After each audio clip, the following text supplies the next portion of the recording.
السلام عليكم، يا رب تكونوا بخير. إن شاء الله النهارده هنعمل مع بعض حلو بارد سهل وبسيط من غير وقت ولا مجهود، في ثواني هتكوني عاملاه بجد بطريقة سهلة وبسيطة جدًا، وطعمه تحفة كريمي بيدوب في البُق.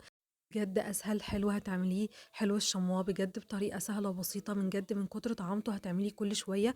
أول حاجة معايا 2 باكو بسكوت سادة، أي نوع بسكوت أنتِ بتحبيه، هتجيبي منه باكوين وبعد كده تبدئي تكسريه وتبدئي تطحنيه في المطحنة لحد ما يتحول معاكِ البسكوت ناعم زي ما أنتِ هتشوفي معايا كده. هتطحنيه بالشكل ده زي ما أنتِ شايفة معايا كده، اطحنيه بقى في الكبة أو حتى في مطحنة الخلاط العادية المتوفر عندِك. بعد كده هتبدئي تضيفي عليه معلقتين كبار من الزبدة، معلقتين زبدة بتسيحيهم وتفكيهم بس على النار كده، وتبدئي تضيفيهم على البسكوت لحد ما يتحول معاكِ لقوام الرمل المبلول كده، تحسي أول ما بتضغطي عليه بيتشكل معاكِ بسرعة. بعد كده بقى أي كاسات، أطباق، أي حاجة متوفرة عندِك بالشكل ده، هتبدئي ترصي فيها البسكوت بالطريقة دي، ودي هتكون الطبقة الأولى معانا زي ما أنتِ شايفة كده. ولو مش متوفر عندِك زبدة ممكن تستخدمي سمنة عادي جدًا ما فيش أي مشكلة. بعد كده بقى هابدأ أضغط طبقة البسكوت كويس جدًا، هي بتتضغط معاكِ بكل سهولة، لازم أسويها وأضغطها كويس جدًا. الخطوة التانية ما فيش أسهل منها، معايا كوبايتين من اللبن الحليب، أي لبن متوفر عندِك سواء بقري أو جاموسي، كريم كراميل جاهز أي نوع متوفر عندِك. معايا هنا بيكون كيسين، كيس بودر وكيس كراميل سائل. أنا هاخد الكيس البودر دلوقتي وهابدأ أضيفه على طول على اللبن زي ما أنتم شايفين كده، وهابدأ أقلبه كويس جدًا لحد ما يدوب مع اللبن. في المرحلة دي أنا مش باضيف غير بس كيس البودر وأبدأ أقلّبه كويس، مش هاضيف سكر ومش هاضيف أي حاجة دلوقتي. بعد كده هابدأ أرفعه على نار متوسطة مع التقليب المستمر.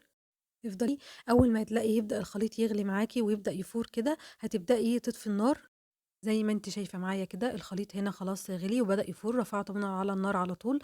بعد كده هابدأ أسيبه يهدى دقيقة، دقيقتين كده بس من السخونية شوية. ليه أنا باعمل الخطوة دي؟ عشان الصراحة أنا خايفة على الخلاط مش الموضوع الوصفة. فأنتِ لو أنتِ واثقة من الخلاط بتاعِك على طول ماشي، أول ما يغلي ابدئي على طول ضيفيه في الخلاط، بس أنا هنا بصراحة خايفة على الخلاط. بعد كده هنا أنا ضِفت الخليط بعد ما هدي شوية. بعد كده ضِفت عليه باكو بسكوت حوالي 50 جرام.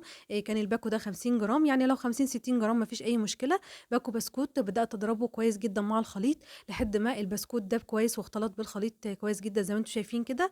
وخلاص كده زي ما أنتم شايفين بعد الخليط بقى جاهز معايا، بدأت أصُبّه في الأطباق اللي أنا عاملاها على طبقة البسكوت على طول.